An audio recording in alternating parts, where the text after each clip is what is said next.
and welcome back to Growth with Ciara. I'm so excited to have you here with me today. And today we're going to talk about one of my favorite topics, which is establishing a morning routine. Establishing a morning routine is one of the things that I credit for completely changing my life. When I implemented a morning routine a few years ago, I want to say over a decade ago now, I noticed the shift in how I was showing up in the world within a few months.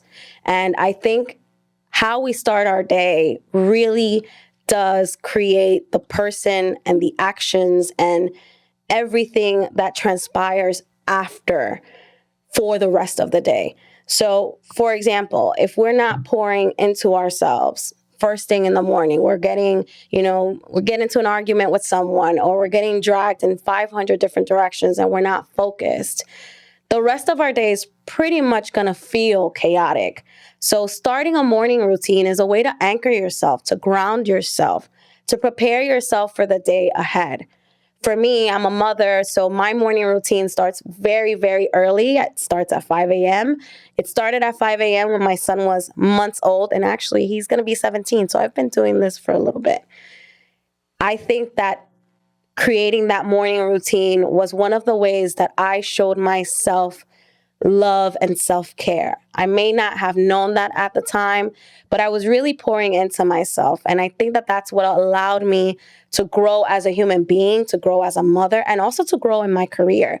Because establishing that daily discipline and creating that routine has also affected my life, my work life as well, in the best way. So I want to talk to you today about my morning routine. My morning routine is very extensive because it's designed for me, but your morning routine can be 5 minutes. It can be 2 minutes. It can be however long or however short is suitable for you. It is simply about pouring into yourself, however that looks like. Now, you may not be a morning person. You may be an evening person, and an evening routine is something that calls to you. That's fine too. It's just finding a pocket of time each and every day to come back to center, to come back to yourself, and to pour a little more love into you. And the first thing I do when I open my eyes every morning is say thank you. Every morning that we get to open our eyes is a gift, and I do not take that for granted. So if the only prayer you ever say your entire life is thank you, then I believe that that is enough. So starting the day with gratitude, acknowledging that you got a fresh start, you got a new day, that is such a gift. Seeing that and honoring that automatically changes your emotions. It already makes you feel and be happier just because you've already acknowledged one thing that's good in your life. The second part for me of my morning routine is journaling. I love to journal. I've journaled ever since I was a kid. And it is just a way for me to kind of dump my thoughts and release anything that maybe happened the day before, or kind of put pen to paper about an idea I may have. I don't really think about it too much. I don't do journal prompts. I just kind of let my mind flow and let the thoughts come as they may.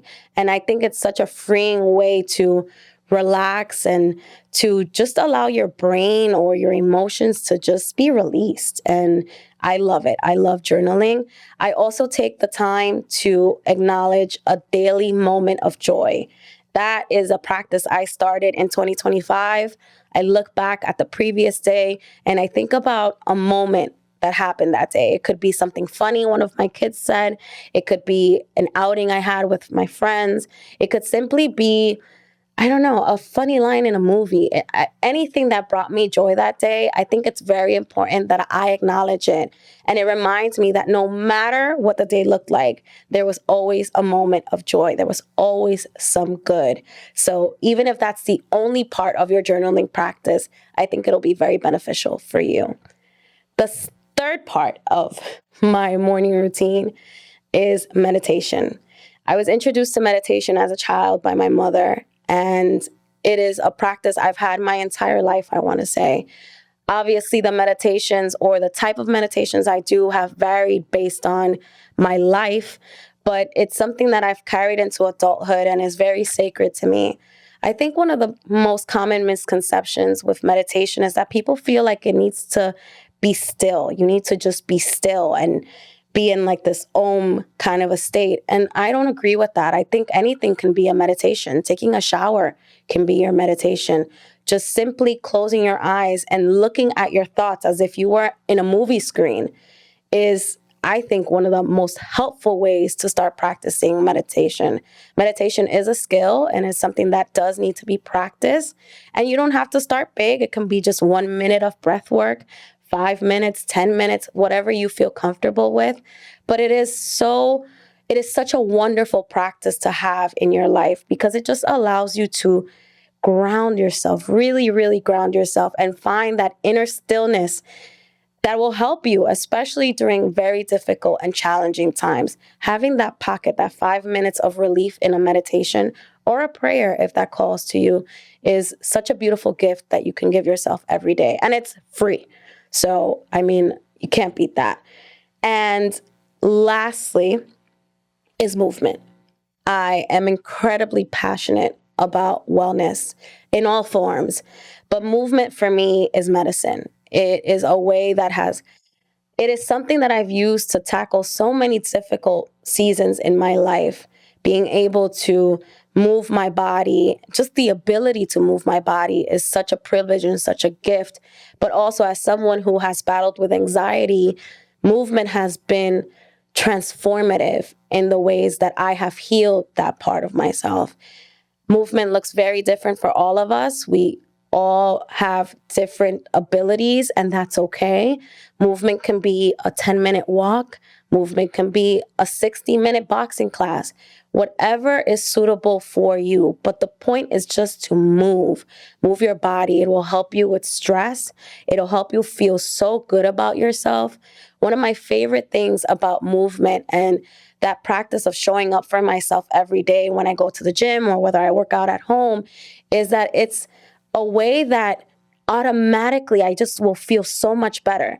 No one regrets a workout. They only regret not going to the gym. But you will never regret working out. You feel so much better, especially if you didn't feel like it. Some of my best workouts have happened on days where I really did not want to go. And that also has a lot to do, or that also reinforces consistency, which is also very important for our lives. When you wake up in the morning and you don't want to do something, but you do it anyway because you know it's for your benefit, that skill is going to transfer to every area of your life. Again, discipline is a superpower. It helps us become more of who we're meant to be because we're able to do the hard things. We know we can do the hard things. It creates a confidence in us that, again, will translate to any and every area of our lives. So, morning routine is, to me, the secret to changing your life. Your morning routine will create the life that you desire if you implement the right tools, the right habits, the right processes that work for you. But how you start your day is crucial to your growth. So I want to invite you to design a morning routine that works for you. If it's 5 minutes, 10 minutes, an hour, it doesn't matter, as long as you take some time to pour into you. Thank you so much for tuning in today, and I'll see you next time. Bye.